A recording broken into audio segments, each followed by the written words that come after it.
Hey, what's up YouTube? Lord Zath bringing you more fun with, same guy? Yeah, same guy as before. I'll pronounce his name in a second there. And we are in this time the tier 5 Emile, Bertin, whatever. The French cruiser, let's just say that. This ship is a lot of fun. Probably one of my favorite French cruisers. Tier 5, it's got the 152mm guns, so it's the last of the lower caliber 6-inch guns. But what's so special about that is that you can pop IFHE on it and do all kinds of crazy stuffs. Now, a couple of things I want to comment already. Once again, I see credit XP flags and a special XP camo. Personally, I think that's kind of wasted on this ship. I mean, it's a good ship and you can do really good things with it, but personally, and then again, it's personal choice, I would rather see these being used on a tier 7, the Algeria and up. Now you've got looks like premium consumables, good. The Emile is incredibly fast, and that's part of what makes her so fun, right? This is Haifischkoeder. And you're in a tier 7 game, so you are bottom tier. Which actually for this cruiser isn't so bad. This guy can handle it, right? You've got yourself torpedoes that reach to 9 kilometers. You've got really good, like I said, main guns, almost 15-kilometer range on those guns. That's pretty sweet. Now you are in a situation here where you've got 2 caps, one on either side. You're going for the closest cap. The D cap makes perfect sense, but you have to be careful because there's already somebody capping it, and that destroyer's already blown smoke. Now, that actually kind of works out in your favor because you can sneak up on him. He doesn't know you're there because he's too busy in smoke. So, you know, that's kind of fun. And you've got your catapult fighter that you can use. Now you're detected. The catapult fighter is nice because it enables you to kind of get some extra torpedo spotting and stuff like that. I would aim farther to the right, I think. He's moving a little bit faster than you think he is. Yeah, definitely.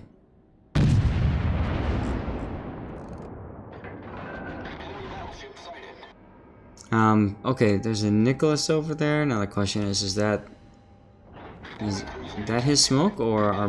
No, that is the smoke because the Akatsuki is on the other side.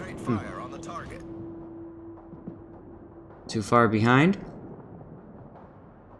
Long range gunnery is something that takes a little bit of getting used to, but once you get it figured out, I mean, you could start making stupid shots and then you start getting accused of hacking and stuff and aimbotting, and well, that always makes you feel good, right? Good. Notice how you're not being detected as you fire. That's because the enemy ships are on the other side of the smoke from you. So that Nicholas's smoke screen is actually helping you and not his own team.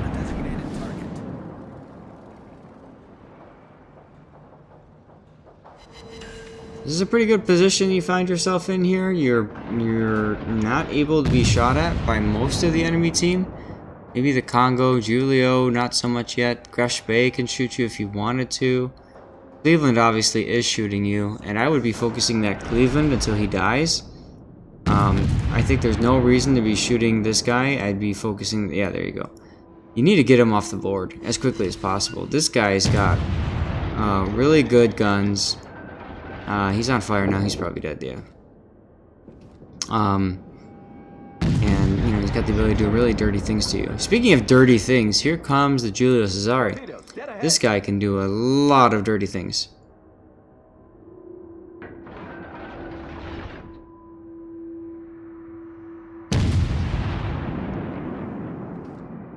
Now, as a general rule, when I play this ship, I like to play her as a long-range flanking cruiser. So I wouldn't play her where you are right now. I'd be over here with it. and kind of going back and forth, and just basically pissing off the enemy because they can't shoot me.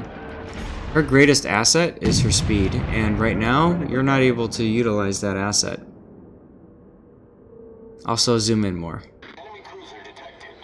I think you're not zoomed in all the way when targeting. At least I think so. Maybe I could be wrong there.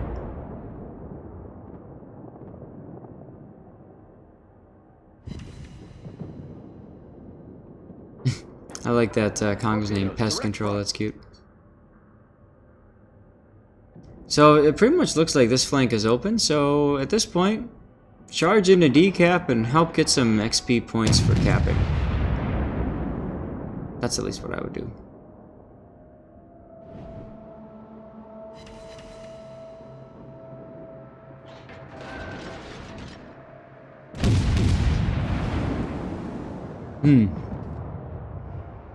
Alright.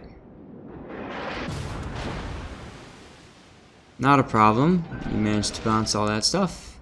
Easy peasy. There you go. That's a proper lead. Although it looks like he's slowing down. Could be wrong though. Yeah, he slowed down.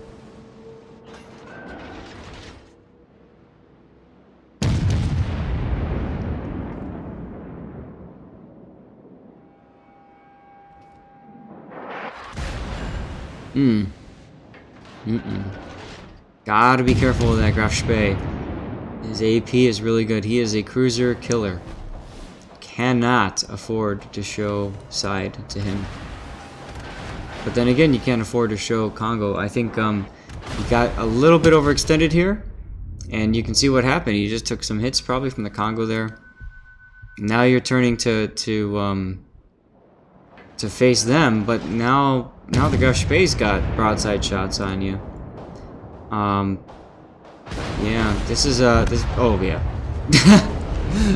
Bye.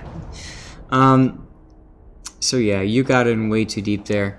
You gotta be careful when you know I say something like go into the cap. I don't mean like charge in headlong max speed at that point. I meant more like just go in nice and slow, quarter to a half, work your way in. Here's the thing.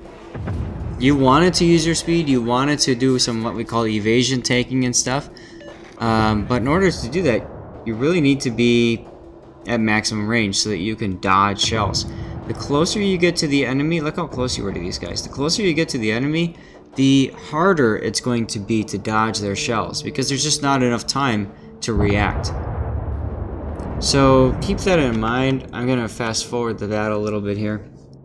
Now, the other thing to keep in mind too is look at how far away the rest of your team was to you. By charging in like that, you basically offer yourself up to the enemy on a platter. So you gotta be careful with that. And this is what's happening. Look at this. Your Texas is getting nailed. The other cruiser just died. There goes the Texas. Now how much you want to bet the Julius Caesar is going to get nailed? Oh, Gotcha got a kill. That's cool. Gotcha's about to die though. Yeah. And then you just watch the entire flank fall apart. So the other thing I would say besides be very careful about positioning with your ship is to communicate with the team and try to get them to work together at the same time. Everybody should be pushing at the same time. Everybody should be reacting at the same time. If you can't make that happen, you end up with a situation like this. So, thank you for sending the replay in. I know it was a very short replay, but I hope it kind of helps to highlight a little bit of some of the, you know, the oopsies that happen. But, you know, as always, thanks, and have a great day, everyone.